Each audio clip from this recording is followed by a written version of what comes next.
వివేక హత్య కేసులో వాస్తవాలేంటో త్వరలోనే తెలుస్తాయన్నారు సునీల్ యాదవ్.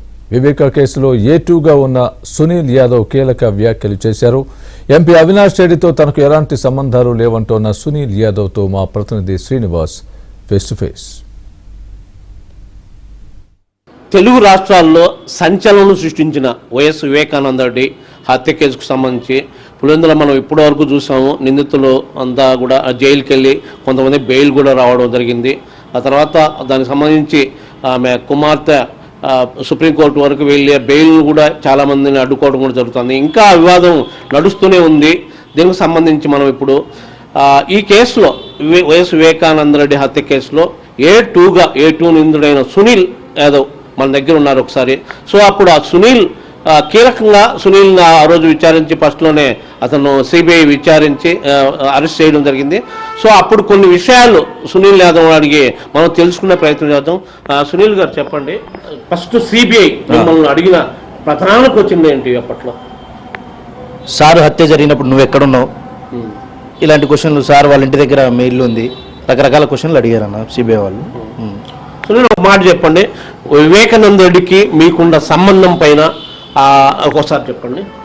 సార్కు ఉన్నది నాకున్నది మామూలుగా నాయకునికి కార్యకర్తలకు ఉన్న సంబంధమే నాకున్నదన్న. వేరే సంబంధం ప్రత్యేకమైనటువంటి సంబంధాలు లేవు.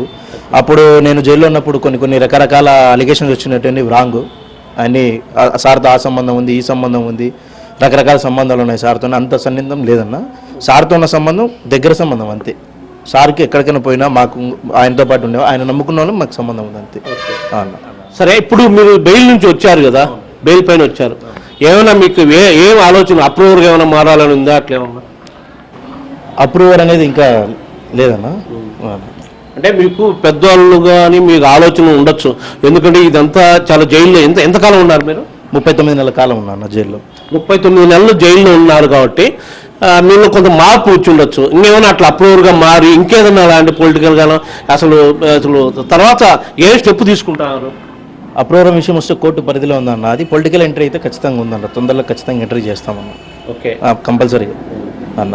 మీకు ఈ కేసులో సాయం అందించి కానీ పొలిటికల్ లీడర్స్ కానీ ఎవరు ఉన్నారు ఏంటి? బీసీవై పార్టీ ఉన్నాడు కదన్న, రామచంద్ర యాదవ్ అన్న అని. ఆ అన్న నేను కష్టాలు ఉన్నప్పుడు నా దగ్గరకు వచ్చి నన్ను ఆదరించినటువంటి వ్యక్తి ఆయన. నా తండ్రికి బాగాలేనప్పుడు కూడా సాయం చేసినటువంటి వ్యక్తి ఆయన. ఆయన త్రూ నేను వెళ్తానన్న పొలిటికల్ ఎంట్రీ కంపల్సరీ. పొలిటికల్ అంటే ఆయన సలహా లేనిది ఎక్కడికి వెళ్ళనన్న. అన్న పొలిటికల్ పరంగానే ఓన్లీ.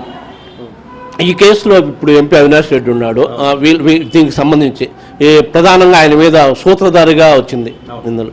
సో ఆయనతో ఏమైనా మీరు కలిసారు? వచ్చినా కలవలేదు, ముందు కలవలేదు, ఎప్పుడు కలవలేదన్న.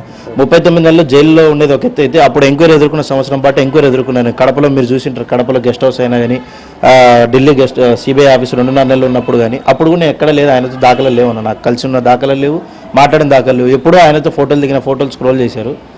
అదన్న. ఆయనతో నాకు ప్రత్యేకమైన సంబంధాలు లేవు, ఏ సంబంధాలు లేవు నాకు ఆయనతో పాటు.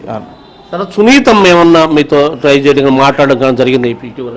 ఏం లేదన్న, మేడంకు మాకు ఏం కాంటాక్ట్స్ ఏం లేవన్న. సో ఇప్పుడు నీ సహచర తోటి నిందితులు ఉన్నారు మిగిలిన వాళ్ళంతా, వాళ్ళతో నీకు సంబంధాలు ఎట్లున్నాయి? ఇప్పుడు నేను ఎవరితో మాట్లాడట్లేదన్న. వాయిదాకు పోతున్నా, 14 రోజులకు ఒకసారి వాయిదాకు పోతున్నా. ఎలా పోతానో ఎవరికి చెప్పను, ఎలా రిటర్న్ వస్తానో ఎవరికి చెప్పను. ఎందుకంటే నా ప్రాణభయం నాకు ఉంటుంది కదా అన్న. ఈ కేసు అల్లర్లు పట్టడానికి ఇంకోటి పెట్టడానికి అదే దృష్టిలో పెట్టుకుని ఎస్పీ గారికి కూడా నేను పెట్టానన్న. రక్షణ మీతో పాటు బెయిల్ వచ్చిన వాళ్ళతో కూడా ఎవరితో కలవాలను? కలుస్తున్నా అన్న, కలవట్లేదు కదా. ఈ కోర్టు పోయినప్పుడు అక్కడ మాట్లాడుతున్నా లోకల్గా ఎక్కడ తిరగట్లేదు, ఎక్కడ మాట్లాడట్లేదు. ఓవరాల్గా ఏమంటారు ఈ వివేక హత్య కేసుకు సంబంధించి? అది కరెక్ట్ అంటారా? అసలు ఎందుకు చంపాల్సింది వచ్చింటుంది? జస్ట్ ఊరికే చంపాల్సిన విషయం వస్తే అది కోర్టు పరిధిలో ఉందన్న. అతి త్వరలో బయటకైతే నిజాలు బయటకు వస్తాయని నేను ఆశిస్తున్నా అన్న. ఈ కేసులో దస్తగిరి అప్రూవర్గా మారడం అనేది సమ్మతమేనా?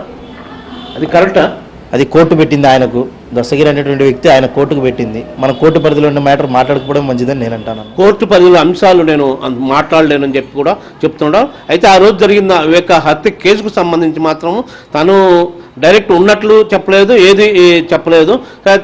సహచర నిందితులతో కూడా నేను మాట్లాడుతున్నాను, అన్నీ ఉండేటివి. సో వాళ్ళ గురించి కూడా నేను ఏమీ చెప్పలేను, కోర్టు పరిధిలో ఉన్నా అని చెప్పి సునీల్ యాదవ్ అంటున్నాడు. వీడి నెక్స్ట్ వీఎన్ నారాయణతో శ్రీనివాస్, ఏబిఎన్.